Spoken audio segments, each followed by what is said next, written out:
Hello everyone, today I will show you how to create custom shape in Google Docs. Open your Docs file. Now select this insert option. Here you will find this drawing option select. Now select new option. A drawing pad already open. Now select this icon.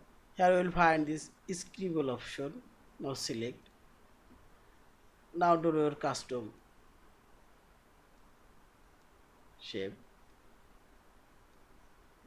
Now you can say this shape border white. Also you can say fill color. Says color. I'll draw this shape. Border white. Fill color. Yeah. In this way you can draw